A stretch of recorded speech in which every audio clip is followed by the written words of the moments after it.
بالکل ٹھیک ہے.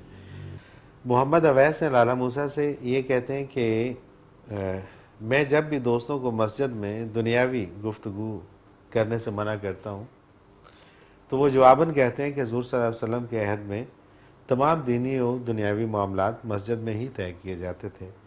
برائے مہربانی رہنمائی فرما دیجئے. یہ بات کہتے ہیں یہ دنیا کے مجہول اور بے وقوف ترین لوگ ہیں. نبی صلی اللہ علیہ وسلم کا اٹھنا بیٹھنا سونا جاگنا ارشاد فرمانا چپ رہنا سارا دین ہے. بالکل ٹھیک. لہذا جو بات ہوتی تھی سارا دین ہوتا تھا، اسی سے ساری امت دین سیکھ رہی ہے. صحیح. ہم جو باتیں کرتے ہیں، اگر ہم نبی کریم صلی اللہ علیہ وسلم کی باتیں کرتے رہیں تو کون منع کرتا؟ کوئی بھی منع نہیں کرے گا. ہم اپنے بکواس کرتے ہیں، مجھے معاف کیجئے گا. بالکل صحیح. بالکل صحیح. جو کہتے ہیں نا ہماری باتیں نبی صلی اللہ علیہ وسلم کی طرح ہیں، میں یہ کہوں گا کہ ہم بکواس کرتے ہیں. بالکل اس سے ہم نبی کریم صلی اللہ علیہ وسلم کی باتوں کے برابر جانتے ہیں.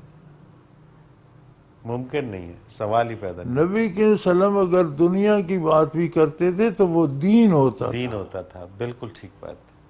یعنی دنیا میں دین، یہ کام دین میں کس طرح سے ہے، حضور یہ فرماتے تھے. سبحان اللہ. سبحان وہ اللہ. دنیا نہیں ہوتی تھی. بارگاہ نبوت میں دنیا کو دخل نہیں ہے.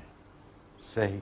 مسجد نبوی میں نبوت کے وصال کے بعد، حضور کے وصال کے بعد کوئی جرأت نہیں کرتا تھا دنیا کی بات کرنے کی. اور اگر جہاد کی بات ہوتی تھی تو وہ دنیا ہے. ظاہر دین کی بات ہو رہی ہوتی تھی اگر مقدمات کے فیصلے ہوتے تھے تو وہ تو دنیا وہ بھی ہے. دین سکھایا جا رہا تھا. بالکل صحیح بات. وہاں صرف دین کی بات ہوتی تھی. ہم جو کرتے ہیں ہم ذاتی اپنے مسائل ڈسکس کرتے ہیں اور یہ حرام ہے. بالکل صحیح. بالکل ٹھیک. جذبات میں میرے منہ سے نکل گیا، ایسے الفاظ میں کہا نہیں کرتا، لیکن مجھے بڑا دکھ لگا ہے کہ ہم اپنی انخرافات کو وہاں لے جاتے ہیں. وہاں لے جا کے اور ان کی طرح. یہ بڑے ظلم ہے. اللہ اکبر.